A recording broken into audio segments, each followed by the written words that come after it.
I was really angry, and I was like, God, I don't know what I'm doing wrong, but I'm done. I'm done with this energy thing. I'm done with the law of attraction. I try to put myself out there for you, and nothing's working, so I'm done.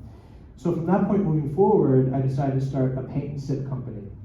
Before I did that, I was like over 20 grand in debt. I filed bankruptcy, got that taken care of, like boom, done.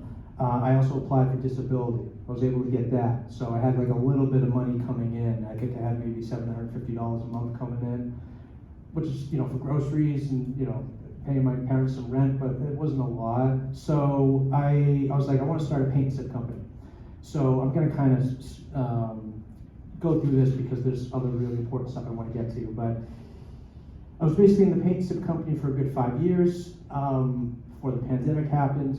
In 2015, I decided to start the paint and sip company, and I said, if I can make enough money supporting myself just off of these paint parties, I'll expand in 2016.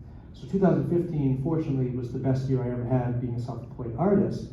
And I said, okay, now I can scale the company. So I'm kind of infusing a little bit of entrepreneurship here. So I was able to start hiring artists to work for me as contractors. They were 1099 contractors.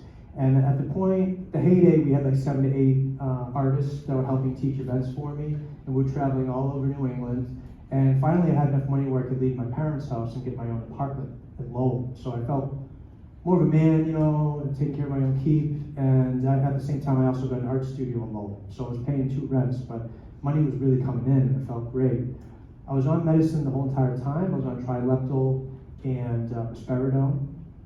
But and at this point in time, I had a new therapist and a new psychiatrist, and I went through another organization called Arbor Counseling that was over in Woburn, Massachusetts, and I had some great health practitioners there. And unfortunately, I wasn't excitable, and I was afraid to show excitement because at this point in time, I believe I had like 3 manic episodes and a severe depressive episode.